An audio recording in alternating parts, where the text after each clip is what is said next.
The dub on night one. The dub on night one. Okay, we're not gonna overreact because a lot of people would think this is gonna be a different video. This would be a different video if they lost. But I'm telling you, only a little bit.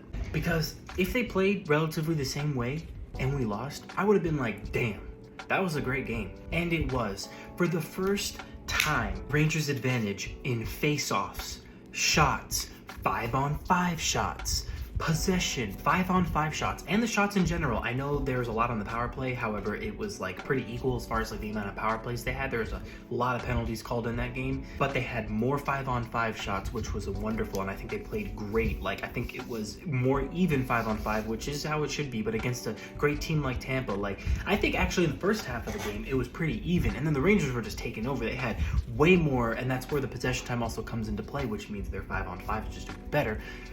So excited. And they just had more shots, which was amazing. And then the face-offs, I think they were 68% on the face-offs. That is just wonderful. I feel like since I was a kid watching the Rangers, they have been bad at face-offs. Or at least, like, they could win face-offs in some good moments here and there, but they were always under 50%. I think in the last few years, especially since we got Zibanejad, like, we've been approaching 50%, usually in the 40s or something like that. But to be in the high 60s, like, approaching 70s in a game against Tampa, like, that's amazing. I mean, in general, because the Rangers are never there, so I know it's like, oh, it's the first game of the season, maybe Tampa would have been better. Yeah, of course, not every single game is going to be played where you win 70% of the face-offs, but to do that in general is amazing, because not only was that just a hard-fought game, and it's not like Tampa laid back at all, like, they still did that, and that's just a really good sign. Also, at one point, Trocheck was 5-0 on face-offs, and Carpenter was 4-0, so they won 9 straight face-offs. It goes right before the second period started. That is just fantastic. They all did great, so just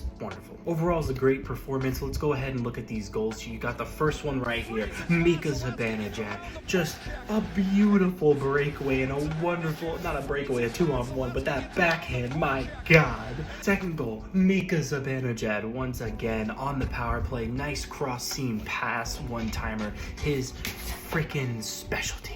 And the third goal, a nice, solid shot from Ryan Lindgren with a beautiful tip from Barclay Goodrow. 3 wonderful goals, a great performance. So many of the players looked good. Jones looked super comfortable. All the kid line peeps, they looked really comfortable. They had all good chances. Panarin looked solid. That dangle play in the corner was so nice. He had some great setups. That line, too, looked pretty good. A lot of people said in the preseason that they were like, man, the chemistry, but I think that they definitely stepped it up. They're probably also more ready to go, but obviously they have some room for improvement, which because they just are getting to know each other, but they already play together really well. Of course, the Kravtsov injury, that's unfortunate.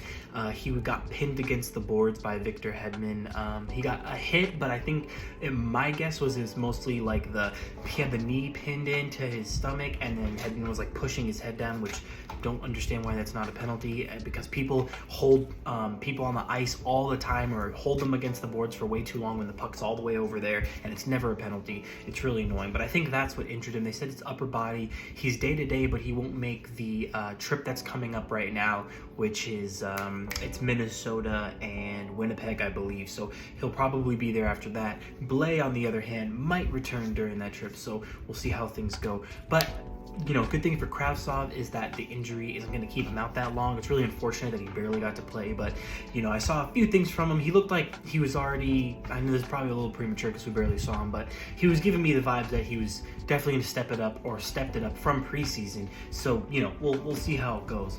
But yeah, either way, fantastic performance. So happy to see that.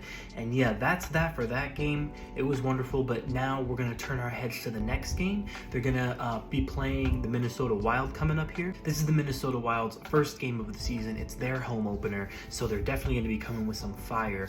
It should be a really, really good game. Another one of the league's top 10 teams, in my opinion, right now. So yeah, should be good. So we'll be keeping an eye on that, and we will also be live tweeting. So if you're interested, go ahead and follow me at Kimono_26. Link is in my bio. And yeah, so thank you so much for watching, and take care.